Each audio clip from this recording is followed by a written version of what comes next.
Hey guys, what's up? It's your girl, MissErickaKane, and welcome to Transitional Video Diaries. Today's topic is going to be about the word detransitioning. It's been floating all over YouTube, all over Google. It's been basically all over social media. And the word, or shall I say discussion, has came to my front door. And I just wanted to address it and just kind of share my thoughts on detransitioning. About 3 to 4 months ago, back when I was going through, I would say, a heavy depression, I stopped taking hormones.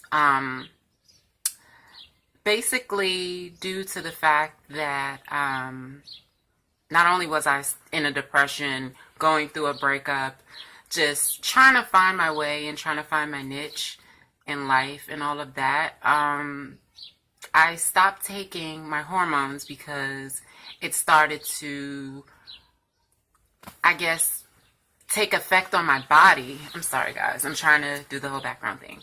But anyway, it started to take a toll on my body, physically and just mentally as well.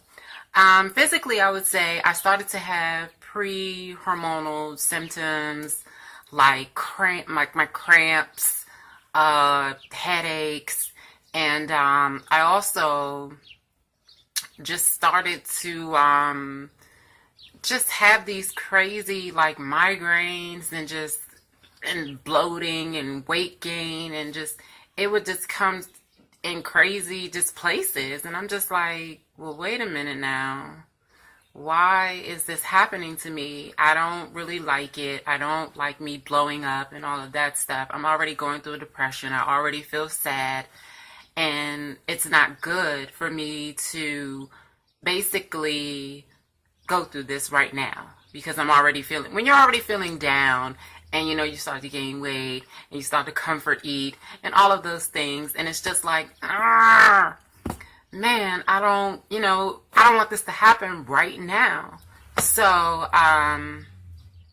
basically I stopped. Like I said, I stopped taking my hormones, and I already do not take, testosterone blockers because of my bilateral orchiectomy surgery that I had already had 2 years ago.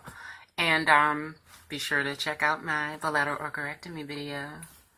Back in the videos, guys. Check it out. It's a great video. And, yeah, I don't take spironolactone anymore because of that particular surgery. And, being as though I don't take that anymore, I guess by me taking more estrogen and things of that nature, I started to have weird side effects. Like my hair, it stopped growing and all of that stuff. Once I stopped taking like my hormones and all of, I just saw a bunch of changes in me that I didn't really like. And like my skin tone wasn't as even, and it was just a bunch of weird things. Like I just didn't understand where they were coming from. And I lied to you not, guys. I spoke to my doctor, and I went down to my doctor, and it was just a regular visit. And she was just like, do you know your estrogen level is really, really low? And I'm like, okay, well, what's really, really low? I've already had the bilateral orchiectomy, and you already told me that, as a trans woman, or, I mean, just men in general, you have a certain percentage of estrogen in your body already, even without taking the estrogen pills. So she basically told me that, and I, repeated that to her, and she was just like, yeah. She was like, well, do you feel like you're, shrinking or having like a little bit of an out-of-body experience almost?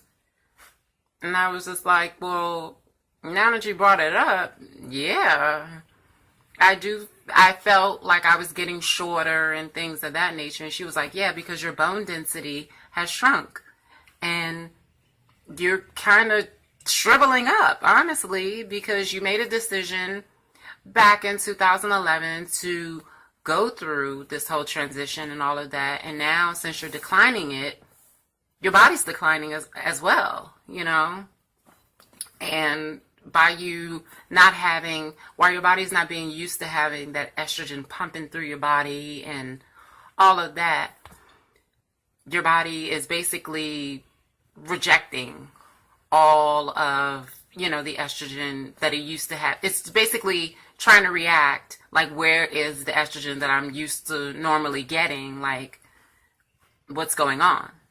So she kind of talked to me, long story short, she kind of talked to me about basically getting back on my regimen, taking more hormones than usual to kind of catch up to back where I used to be, and making sure it doesn't coincide with my fibromyalgia and things of that nature.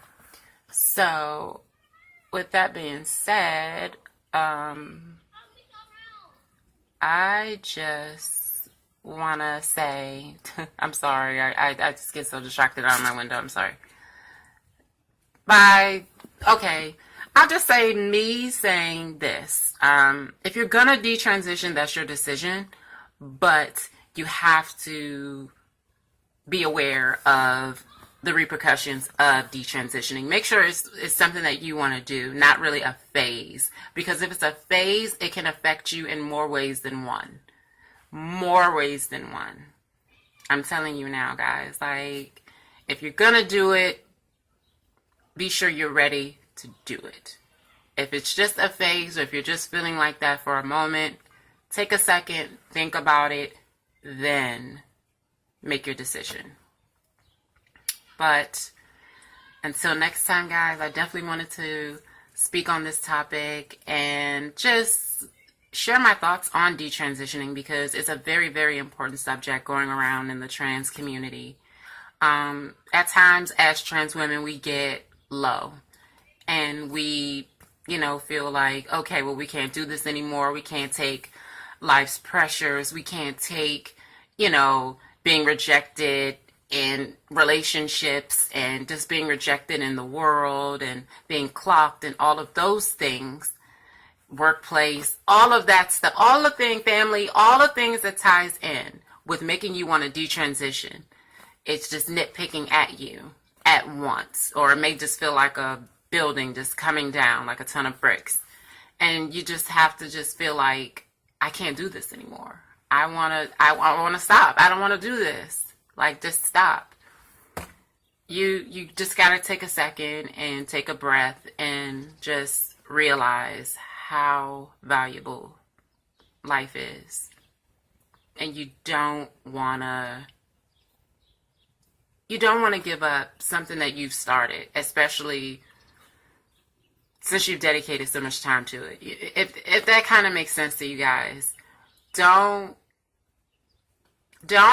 let this be in vain, because a transition can be a beautiful thing and it also can be an ugly thing at the same time. And I'm just going to leave you guys with this. Make sure your decision is the right decision. It's your girl, Miss Erica Kane. I love you guys so, so much. Purple Hearts, I love you. Until next time, guys. Mwah. And remember, stay encouraged. Bye, guys.